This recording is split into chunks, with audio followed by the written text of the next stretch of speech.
Hello students, good morning. કેમ છો બધા? મજામાં છો? ચાલો, તો આજે આપણે થોડું શું કરીશું. આજે આપણે છે ને આખા લેક્ચરમાં એક જ સમજવાના છે, એક જ દાખલો હું આજે તમને સમજાવવાનો છું. પણ એ દાખલો તમને ફરીથી એકદમ સ્ટેપ બાય સ્ટેપ તમને સમજાવી દઉં, કારણ કે ઘણા સ્ટુડન્ટ્સના મનમાં અમુક ક્વેશ્ચન છે માઇન્ડમાં, બરાબર છે? તે આજે આપણે એના સમાધાન કરી નાખીએ, સોલ્વ કરી નાખીએ, બરાબર? તો આપણો છે ક્વેશ્ચન, લાસ્ટમાં આપણે સ્વાધ્યાય 6.2 નો 7મો સમ જોયો. આજે આપણે જોવાના છે સ્વાધ્યાય 6.2 નો 8મો સમ. ને આ સમમાં તમારે બધા મનમાં જેટલા બી ક્વેશ્ચન છે માઇન્ડમાં, બધા આજે આપણે સોલ્વ કરી નાખીશું, બરાબર? ચાલો, તો 5 સ્ટેપ જે મેં તમને કીધેલા તે તમારે ખાલી યાદ રાખવાના છે, બરાબર? તે 5 સ્ટેપને તમારે ફોલોઅપ કરવાના. ચલો, સૌપ્રથમ આપણે આપેલ અસમતાને દર્શાવી દઈએ. તો અહીં આપેલ અસમતા 3y - 5x < 30. ચલો, જે રીતે મેં તમને આગળ વાત કરી તેમ કે તમે તમારા પહેલા સ્થાન પર x વાળું પદ, બીજા સ્થાન પર y વાળું પદ, પછી તમારી અસમતા અને પછી તમારું અચળ પદ. આ રીતે તમે રાખશો તો વધારે સારું. આમાં કઈ ફરક તો તમને કઈ પડવાનું મળે નહીં, પણ જે તમને મેં સ્ટાર્ટિંગમાં જે તમારું જનરલ ફોર્મ તમને કીધેલું, સુરેખ અસમતાનું જનરલ ફોર્મ શું છે? ax + by < c. તો એ ફોર્મમાં તમારું એકવાર કન્વર્ટ થઈ એટલે તમને સારું પડશે, થોડું ઈઝી પડશે, બરાબર? સરળતા રહેશે તમને સમજવામાં. તો આપણે એ જ કરી નાખીએ. તમે જોઈ શકો છો કે જે તમારું x વાળું પદ છે તે તમારું માઇનસ વાળું છે ને, બરાબર? તો એને આપણે પ્લસ કરી દઈએ. તો શું કરીશું? અસમતાની બંને બાજુએ માઇનસ વડે શું કરીશું? આપણે ગુણીશું, બરાબર ને? એટલે જે તમારી બાદબાકીની નિશાની છે તેના વડે આપણે બંને બાજુ ગુણી કાઢીએ. અને તમને ખબર છે કે આપણે ઋણ સંખ્યા વડે આપણે બંને બાજુ ગુણાકાર કરીએ, ગુણીએ, તો તમારી અસમતાની નિશાની શું થઈ જાય છે? બદલાઈ જાય છે, બરાબર? તો આપણે કરી નાખીએ. ચાલો, તો અહીંયા તમારું -5x છે, એને આપણે માઇનસ વડે મલ્ટીપ્લાય કરીશું તો એ તમારું +5x થઈ જશે. તો આ થઈ ગયું તમારું +5x. ચલો, હવે જે +3y છે તેને આપણે માઇનસ વડે મલ્ટીપ્લાય કરીશું તો એ તમારું -3y થઈ જશે. તો -3y થઈ ગયું. ત્યારબાદ જે તમારું લેસ ધેન છે એનું તમારું ગ્રેટર ધેન થઈ જશે. તો થઈ ગયું ગ્રેટર ધેન. અને ફાઇનલી જે તમારું અચળ પદ છે તે તમારું ધન છે, એને આપણે ઋણ વડે મલ્ટીપ્લાય કરીશું તે તમારું ઋણ થઈ જશે, એટલે માઇનસ થશે. સમજ પડી ગઈ? તો તમે જોઈ શકો છો આ સમતા તમારું જે તમારું જનરલ ફોર્મ છે, બરાબર? ax + by < c તે પદમાં તમારું આવી ગયું. એને મેં રિઝલ્ટ નંબર 1 આપું છું. ચાલો, તો આટલું તો તમને ખબર જ છે કરવાનું છે. હવે આપણે જે 5 સ્ટેપ છે તેનું ફર્સ્ટ સ્ટેપ પર આપણે શું કરવાના? એપ્લાય કરવાના છે. તો ફર્સ્ટ સ્ટેપ એ છે કે તમારી જે અસમતા છે, સુરેખ અસમતા, તેને સંગત તમારે સુરેખ સમીકરણ લખવાનું છે. તો હવે આપેલ અસમતાને સંગત સુરેખ સમીકરણ શું થશે? તો જે તમારી અસમતાની જે નિશાની છે તેને કાઢીને તેની જગ્યાએ તમારે શું કરવાનું છે? બરાબરની નિશાની તમારે મૂકવાની છે. તો આ જોઈ શકો છો, બરાબરની નિશાની મૂકી દીધી. તો 5x - 3y = -30. સમજ પડી ગઈ? આપેલ અસમતાને સંગત સુરેખ સમીકરણ શું થશે? તો 5x - 3y = -30. તો એક સ્ટેપ આપણું કમ્પ્લીટ. પહેલા સ્ટેપમાં સમજ પડી ગઈ બધાને? ઓકે, ચલો હવે આપણે જઈએ બીજા સ્ટેપમાં. બીજા સ્ટેપમાં એટલે આપણે 2 બિંદુઓ શોધવાના છે. શોધી નાખીએ. હવે 2 બિંદુઓ શોધવા માટે મેં તમને વાત કરી તેમ શું કરવાનું છે? સૌથી પહેલા x ની વેલ્યુ તમારે 0 મૂકવાની છે તમારા કેમાં? સમીકરણમાં, સુરેખ સમીકરણમાં. તો હવે x ની જગ્યાએ આપણે 0 મૂકીએ તો આ તમારું 0 થઈ જશે આખું. ચાલો, તો એને હું કાઢી નાખું આ બાજુ. આ જોઈ શકો છો. ચાલો, આને કાઢી નાખ્યું તો મને શું દેખાય? -3y = -30 દેખાય છે. માઇનસ માઇનસ બંને બાજુ કેન્સલ, એટલે તમને y બરાબર મળશે 10 મળશે, કારણ કે 3 30 ના છેદમાં જતો રહેશે ને 10 ભાગ ચાલશે એટલે તમને y બરાબર કેટલા? 10 મળશે. તો આ જોઈ શકો છો, x બરાબર 0 મૂકીએ તો y બરાબર મને 10 મળ્યા. હવે હું શું કરીશ? તો y ની જગ્યાએ આપણે 0 મૂકીશ. તો આ y ના સ્થાન પર મેં 0 મૂકીશ તો આ તમારું ટર્મ નીકળી જશે. તો તમને શું દેખાય છે? તો 5x = -30 દેખાય. તો બોલો x બરાબર કેટલા આવશે? -6, કારણ કે 5 - 30 ના છેદમાં આવી જશે. તો તમે જોઈ શકો છો x બરાબર -6 ક્યારે? તો જ્યારે y બરાબર 0 મૂક્યા ત્યારે. તો તમે જોઈ શકો છો આપણી પાસે 2 બિંદુઓ હાજર છે. કયા 2 બિંદુઓ છે? તો એક છે તમારું 0,10 અને બીજું છે -6,0. સેકન્ડ સ્ટેપ સમજ પડી ગઈ બધાને? ફર્સ્ટ સ્ટેપ એટલે સુરેખ સમીકરણ લખ્યું. સેકન્ડ સ્ટેપ એટલે સુરેખ સમીકરણના ઉપયોગથી 2 બિંદુઓ શોધ્યા. કેવી રીતે શોધ્યા? સૌપ્રથમ આપણે x ની વેલ્યુ 0 મૂકી તો આપણને y મળ્યું. પછી y ની વેલ્યુ 0 મૂકી તો આપણને x મળ્યું. અન્ડરસ્ટેન્ડ? 2 સ્ટેપ થઈ ગયા. ચાલો, હવે આપણે થર્ડ સ્ટેપ પર આવવાના છે. થર્ડ સ્ટેપ એટલે હવે તમારે તમારી ગ્રાફ પર હવે ફોકસ કરવાનું છે. એટલે ગ્રાફમાં પેજ પર તમારે ધ્યાન આપવાનું છે. ચાલો તો શું કરીશું, જે બે બિંદુઓ તમને મળ્યા એને આપણે શું કરીશું, તો આપણા જે ગ્રાફ છે, આલેખ છે, તેના પર આપણે દર્શાવી દઈએ. બરાબર, એ બે બિંદુઓને આપણે ગ્રાફ પર દર્શાવી દઈએ. બિંદુઓ 0,10 અને -6,0 ને આલેખ પર તૂટક રેખા વડે જોડતા. કેમ તૂટક રેખા? વાય વી યુઝ તૂટક રેખા? વાય વી યુઝ તૂટક રેખા? બીકોઝ ઓફ અવર ચુસ્ત અસમતા. બીકોઝ ઓફ અવર ચુસ્ત અસમતા. That's why we take a તૂટક રેખા. સમજ પડી ગઈ? કેમ આપણે તૂટક રેખાનો ઉપયોગ કર્યો? એનું રીઝન કે આપણને ચુસ્ત અસમતા આપેલી છે એટલે. સમજ પડી ગઈ? હવે તૂટક રેખા અને ઘાટી રેખાનો મિનિંગ પણ હું તમને સમજાવી દઈશ. પહેલા બધું પતાવીને દઈએ. બરાબર. અને બે ક્વેશ્ચન એ પણ છે આપણા અમુક સ્ટુડન્ટના ક્વેશ્ચન એ પણ છે કે સંવૃત્ત અર્ધતલ અને વિવૃત્ત અર્ધતલ બંનેના મિનિંગ તે પણ હું તમને સમજાવું. ચાલો તો તૂટક રેખા વડે આપણે દર્શાવી દઈએ. હવે આપણી વારી છે ગ્રાફની. તો તમે જોઈ શકો છો y ની મેક્સિમમ 10 છે અને x ની મેક્સિમમ -6. એટલે આપણે y નું જે ધન તરફનું જે છે, ધન તરફ, તો તે આપણે થોડું ઉપર વધારે લેશું અને x નું ઋણ તરફ આપણે થોડું વધારે લેશું. ચાલો તો જોઈ લઈએ. ચાલો આ થઈ ગઈ તમારી y અક્ષ. x અક્ષમાં આપણે ઋણ તરફ વધારે લાવવાનું છે અને ધન તરફ ઓછું ચાલશે. તો આ થઈ ગયું તમારું x એક્સિસ અને y એક્સિસ.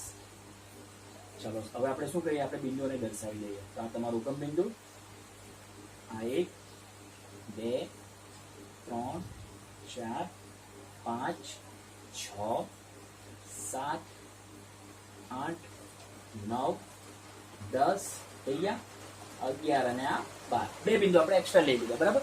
તે જ પ્રમાણે હવે આપણે ઋણ તરફ એટલે -1 અને -2. હવે આપણે x અક્ષ પર માઇનસ તરફ જઈએ એટલે -6 સુધી. એટલે કે -1 -2 -3 -4 -5 -6 અને -7. બરાબર. કારણ કે -6 સુધી છે તો આપણે 1 પોઈન્ટ એક્સ્ટ્રા લઈ લીધું. તે જ પ્રમાણે ધન તરફ 2 લખી દે, આ 1 અને આ 2. ચલો આપણે બિંદુઓ તો દર્શાવી દઈએ. હવે આપણે જે બે બિંદુઓ છે 0,10 અને -6,0 એને આપણે આલેખ પર દર્શાવી દઈએ. ચલો તો 0,10 એટલે કે x બરાબર 0 અને y બરાબર 10 એટલે તમને આ બિંદુ મળશે. અને બીજું બિંદુ છે તમારું -6,0 એટલે આ તમારા x અક્ષ પર -6 અને આ 0 એટલે તમારું આ કયું તો છેદ બિંદુ થશે બંનેનું. ચાલો તો ત્રીજું સ્ટેપ કમ્પ્લીટ. બંને બિંદુઓને આપણે આલેખ પર દર્શાવી દીધા. હવે આપણે ચોથા સ્ટેપ પર આવી જઈએ. ચોથો સ્ટેપ એટલે કે એ બે બિંદુઓને આપણે શું કરવાના છે, જોડી દેવાના છે. બરાબર. વિથ ધ હેલ્પ ઓફ તૂટક રેખા. ચાલો તો તૂટક રેખા વડે આપણે એને જોઈન્ટ કરી દઈએ. હું બ્લેક માર્કરનો યુઝ કરું છું. ઓકે, આઈ યુઝ કાળી માર્કર.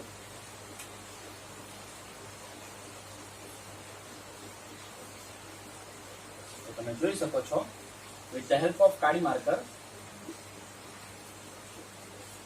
આઈ ડ્રો અ તૂટક રેખા. હું તૂટક રેખા દોરી દીધી. બરાબર છે. ચલો 4 સ્ટેપ આપણા એકદમ સારી રીતે અને સંપૂર્ણ થઈ ગયા છે.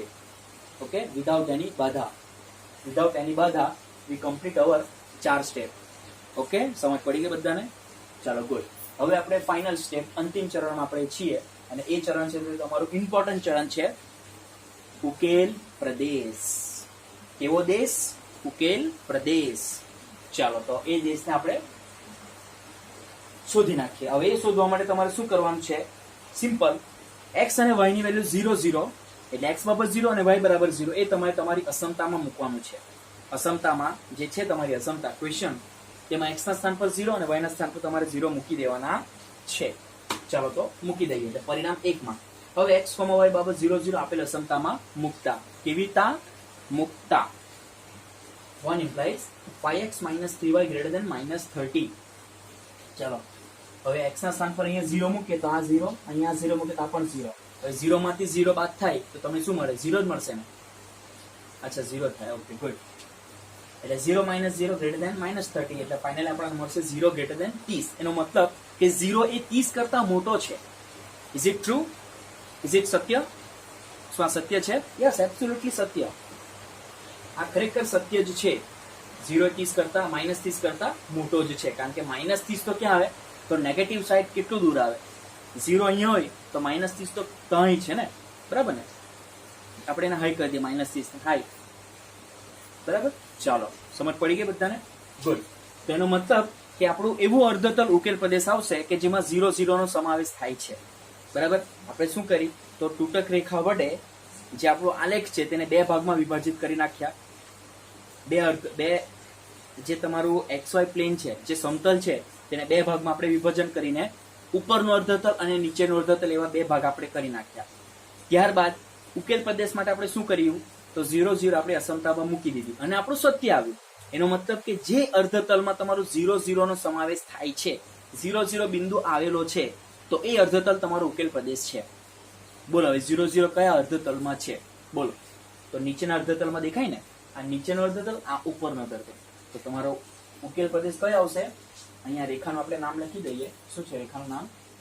તો કે πx - 3y - 30. ચાલો, હવે 0 0 ને સમાવતો ઉકેલ પ્રદેશ એટલે કે નીચેનો આવશે. આને હું હાઇલાઇટ કરી દઉં છું, તમે જોઈ શકો છો. હું અહીં ભૂરા માર્કરની યુઝ કરી છે. બરાબર છે? દેખાય છે ભૂરું માર્કર બધાને? ઓકે, દેખાય ને? બ્લુ કલર જેવું દેખાતું છે તમને. ચાલો, આટલું તમારું અહીં ફાઇનલ થઈ ગયું. તો તમે જોઈ શકો છો કે આમ રેખા πx - 3y = -30 ના 0 0 ને સમાવતો. હવે અહીં તમારે એક વર્ડ એડ કરવાનો છે, એક શબ્દ તમારે એડ કરવાનો છે આગળ. અહીં પણ આપણે એક આલેખ જો મેં અંડરલાઈન કરું છું, એ બે શબ્દ તમે તમારા એડ કરી દેજો. બરાબર? અહીં તમારે ને આલેખ પર એટલે આલેખ અહીં શબ્દ એક એડ કરવાનો છે ને અહીં તમારે રંગીન કોની વચ્ચે તો સમાવતો અને સવૃત્ત અથવા વિવૃત્ત એ બેની વચ્ચે શું છે તો આમ રેખા πx - 3y = -30 ના 0 0 ને સમાવતો રંગીન વિવૃત્ત અર્ધતલ ઉકેલ પ્રદેશ થશે. ચાલો, તો હવે જે તમે આપણા અમુક મિત્રોના ક્વેશ્ચન હતા કે સંવૃત્ત વિવૃત્ત અર્ધતલ શું છે, પછી તૂટક રેખા ઘાટી રેખા ક્યારે યુઝ થાય તે હવે આપણે જોઈ લઈએ. ચાલો, તૂટક રેખાનો મતલબ કે એવી રેખા કે જેમાં રેખા પરના જેટલા પણ બિંદુઓ છે ને, તો એ બધા બિંદુઓ તમારા અસમતાનું સમાધાન નહીં કરશે. સમજ પડે છે? હવે આ તૂટક રેખા આપણે દોરી તો એ તૂટક રેખા પર અસંખ્ય બિંદુઓ તમને દેખાતા હશે. અસંખ્ય બિંદુઓ આવેલા છે ને, તો એ જેટલા પણ અસંખ્ય બિંદુઓ છે તો એ બધા બિંદુઓ તમે સપોઝ આમાં મૂકશો ને, એટલે x ના સ્થાન પર x નું બિંદુ અને y ના સ્થાન પર y નું જે બી હોય તે. સપોઝ કે આ જે તૂટક રેખા પર એક બિંદુ 1,2 છે, તો x = 1 અને y = 2 તે તમે તમારી અસમતામાં મૂકશો તો સમાધાન નહીં કરશે, અસત્ય આવશે. સમજ પડી?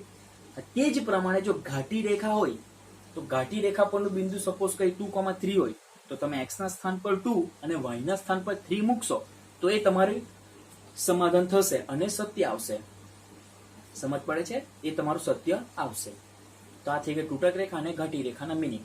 હવે આપણે સમજીએ જે મેઇન જે સંવૃત્ત અર્ધતલ અને વિવૃત્ત અર્ધતલ તે આપણે સમજી લઈએ. તો વોટ ઇઝ ધ વિવૃત્ત અર્ધતલ? વિવૃત્ત અર્ધતલ એટલે એવું અર્ધતલ કે જે અર્ધતલ તમારું ઉકેલ પ્રદેશ હોય, બરાબર, તો તેમાં રેખા પરના બિંદુનો સમાવેશ થતો નથી. વિવૃત્ત અર્ધતલનો મતલબ કે જે તમારી રેખા તમે ડ્રો કરો છો ત્યાંથી તમારું સોલ્યુશન સ્ટાર્ટ થાય છે. બરાબર ને?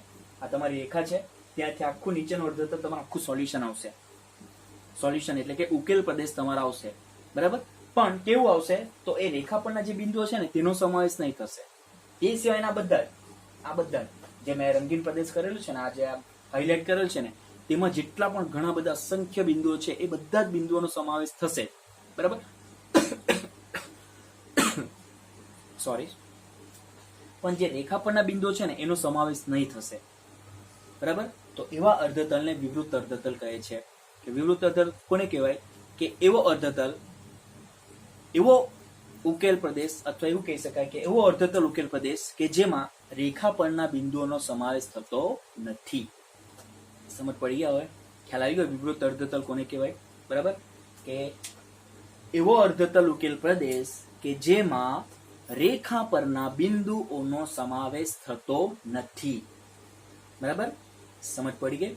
ઓકે, તો એને વિવૃત્ત અર્ધતલ કહેવાય. અને સંવૃત્ત અર્ધતલ એટલે કે એવો અર્ધતલ ઉકેલ પ્રદેશ કે જેમાં રેખા પરના બધા જ બિંદુઓનો સમાવેશ થાય છે. બરાબર? હવે આ તૂટક રેખા છે, તો તૂટક રેખા પરના જેટલા બિંદુઓ છે, બરાબર, એનો સમાવેશ નહીં થશે. ત્યાર પછીના જે અંદરના જેટલા બી બિંદુઓ છે એ બધાનો સમાવેશ થશે. એટલે ઇન શોર્ટ કહેવાનો એ મિનિંગ છે કે તમે આ અર્ધતલના કોઈ બી બિંદુ તમે લેશો અને એ બિંદુ તમે તમારી અસમતામાં મૂકશો તો તમારું સત્ય આવશે. ચાલો ચેક કરવું છે તો 1,2 મૂકો. 1,2 આમ જ છે ને, તો 1,2 એટલે x બરાબર અહીંયા તમે 1 મૂકશો અને y બરાબર 2 મૂકશો એટલે 3 × 6 - 5 એટલે તમને 1 મળશે ને 1 કરતા 30 મોટો જ છે.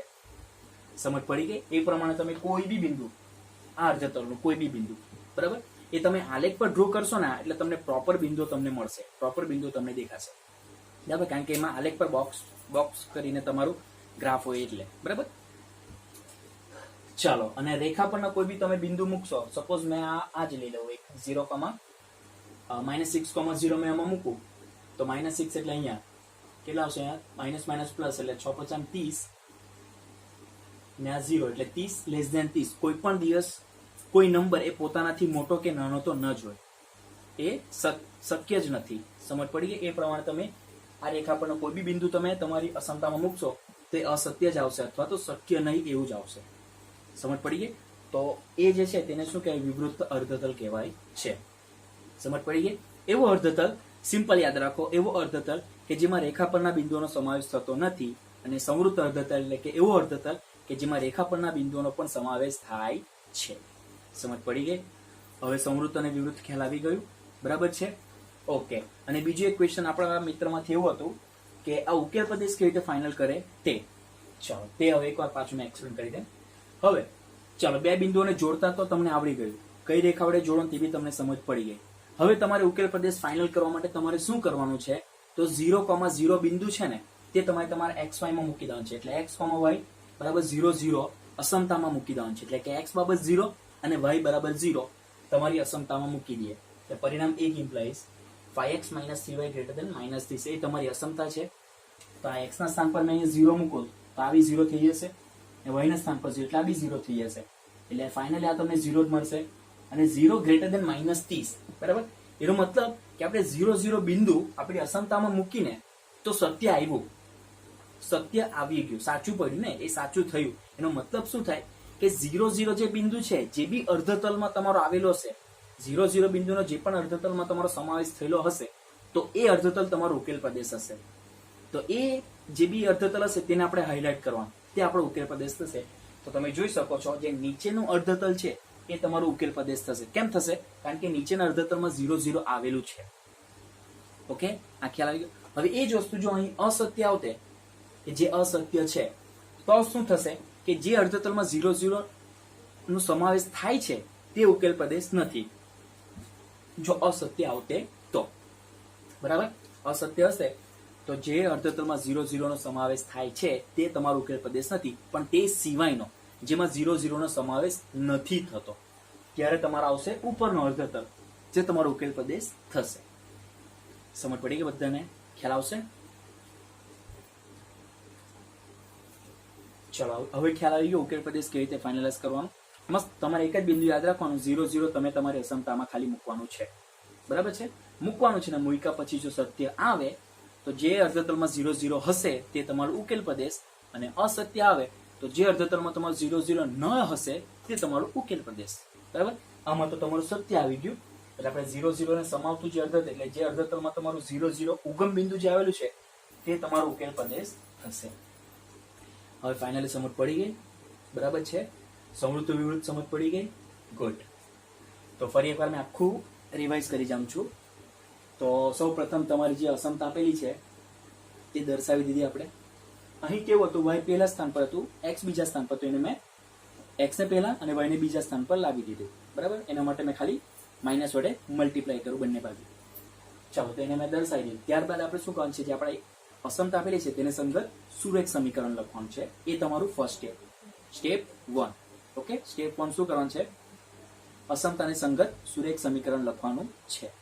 સ્ટેપ 2, જે તમારું સુરેખ સમીકરણ તમે લખ્યું તેના ઉપયોગથી તમારે બે બિંદુ શોધવાના છે. અને કેવી રીતે મળશે? તો પહેલા x બરાબર 0 મૂકવાનું, y મળશે, પછી y બરાબર 0 મૂકવાનું, x મળશે. તો બે બિંદુ મળી ગયા. Second step complete. ઓકે. ત્રીજો સ્ટેપમાં તમારે શું કરવાનું છે? જે બે બિંદુઓ તમને મળ્યા તે બંને બિંદુઓને તમે તમારા ગ્રાફ પર દર્શાવી દેવાના, પ્લોટ કરી દેવાના. બિંદુ જ્યાં આવે એ બિંદુ ત્યાં તમારે દર્શાવી દેવાનું. એ તમારું ત્રીજું સ્ટેપ. બરાબર, ખ્યાલ આવશે? ગુડ. ચોથું સ્ટેપ, એ બે બિંદુઓને તમારે તૂટક રેખા અથવા ઘાટી રેખા, okay, depending on our inequality. તમારે ઇનઇક્વાલિટી પર આધારિત જ તમારે એ લાઈનનો યુઝ કરવાનો છે, રેખાનો. જો ચુસ્ત અસમતા હોય તો તૂટક રેખાનો ઉપયોગ કરવાનો, મિશ્ર અસમતા હોય તો ઘાટી રેખાનો ઉપયોગ કરવાનો. બે બિંદુઓને જોડી દેવાના. ચોથો સ્ટેપ. અને ફાઇનલી ઉકેલ પ્રદેશ ફાઇનલ કરવાનો. અને એના માટે તમારે શું કરવાનું છે, તમે તમારી અસમતામાં x અને y બંને બરાબર 0 0 મૂકી દેવાના અસમતામાં. અને જો સત્ય આવે, બરાબર, તો 0 0 ને જે અર્ધતલમાં 0 0 નો સમાવેશ થાય છે તો એ અર્ધતલ તમારો ઉકેલ પ્રદેશ. અથવા અસત્ય આવે તો જે અર્ધતલમાં તમારો 0 0 નથી, સમાવેશ નથી થતો, તો એ અર્ધતલ તમારો ઉકેલ પ્રદેશ થશે. બરાબર છે? ફાઇનલ તમારા આન્સર લખી દેવાનો. ચુસ્ત અસમતા હોય તો તમારો આવશે વિવૃત્ત અર્ધતલ, મિશ્ર અસમતા આવશે તો તમારો સંવૃત્ત અર્ધતલ. ખાલી આ બે શબ્દ તમારે એક એડ કરવાના છે, તે તમે કરી દેજો. ઓકે, તો આજે આપણે ખાલી એક જ સમ કરતા છે. નેક્સ્ટ ટાઈમ હવે આપણા જે 3-4 જેવા બાકી છે તે આપણે કમ્પ્લીટ કરશું. બરાબર? સો એકવાર ફરીથી ધ્યાનથી જોઈ લો. બરાબર? ચાલો, ઓકે, તો હવે આપણે મળીએ નેક્સ્ટ ટાઈમ. Thank you.